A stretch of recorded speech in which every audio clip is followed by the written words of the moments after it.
mais um Drops da BGS com o Vlad da Data Realms. Vai falar um pouquinho do Planetoid Pioneers, o jogo que eles estão desenvolvendo há alguns anos. We at Data Realms previously made a game called Cortex Command, and it was a relatively big success on Steam. It got us, to fund the next game as well. We discovered that Brazilian players were in the top 5 of the biggest player base that we had for the game. So when we were working on Planetoid Pioneers, it kind of made sense to finally come here. So it's my first time in Brazil, and it's been amazing to meet fans, to show the game here at Brazil Game Show. The game itself is about our generation becoming very old because of medical technology. So we're gonna be these badass grandpas and grannies. We're gonna be 200 years old, bored of Earth because we've seen everything, right? So we're gonna go out into space and explore.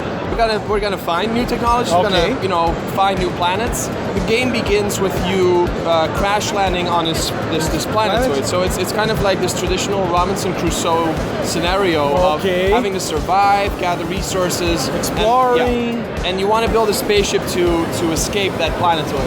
But once you do that and you fly off, you start realizing that you're in this belt of other planetoids, and that there's going to be other adventures and other things to explore, right? If you look at games like Minecraft and Terraria, right, the sandbox element, the survival element there is awesome. If you would compare them to Lego, we want to kind of be more like technical Lego, where you can just do a little bit more. And I think the audience that have loved these games has matured enough to a point where they might have an interest, or even a part of them might have an interest in actually making real things in games. The history of our company is based on the fact that we had a very big modding community for Cortex Command. And half of our team for Planetoid Pioneers are former modders from Cortex Command. We spent 6 years on the new engine for Planetoid Pioneers, a 2D physics-based engine. It just allowed us to do a lot of things that we couldn't find in other engines. We also made sure to spend a significant amount of time on the in-game editor that we're going to ship with the game.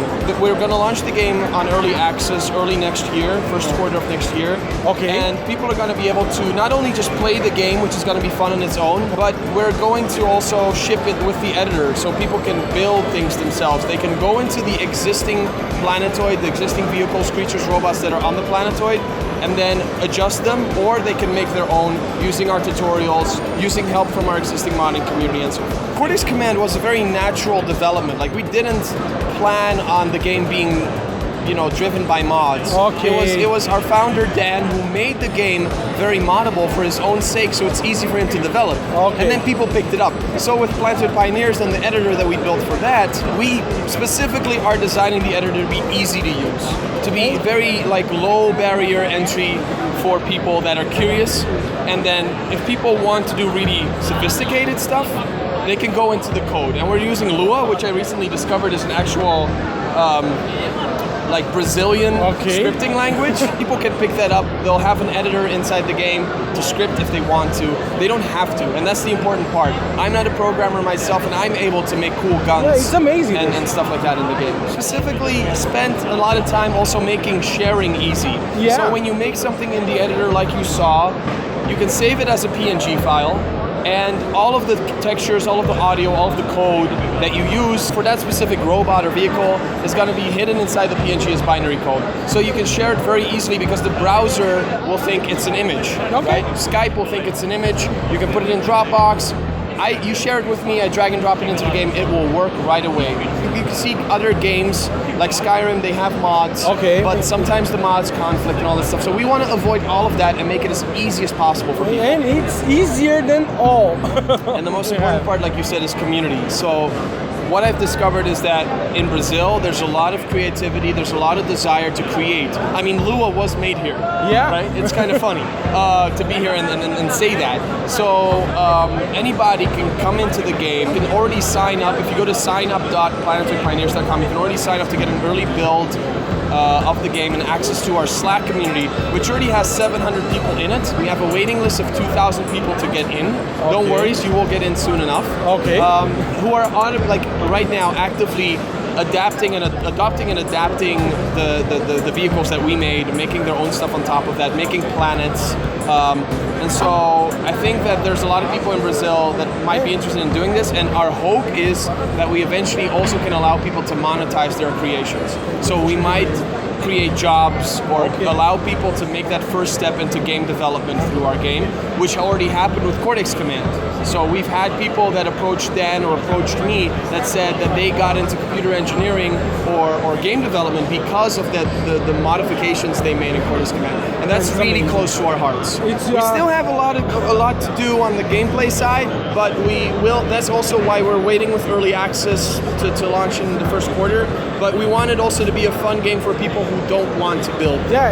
I think the first thing that we have to admit as developers, and we need to be honest about, is that most likely the most creative things that are going to happen with our game are going to come from the community, not from us.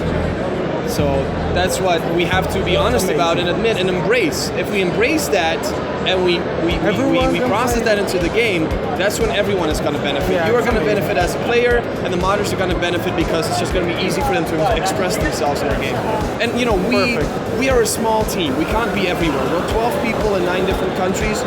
We're the first ones to admit that we also need the community to contribute and enjoy that process. Vlad, thank you a lot. Yeah. E acompanhe a gente, tem muita coisa vindo por aí. Alô!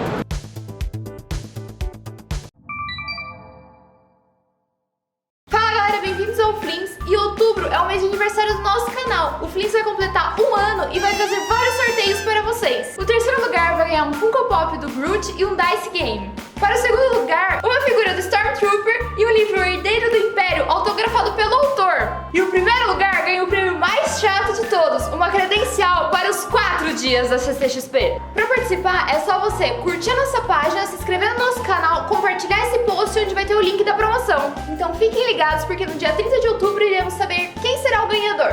Os ganhadores. Os ganhadores. Feliz aniversário!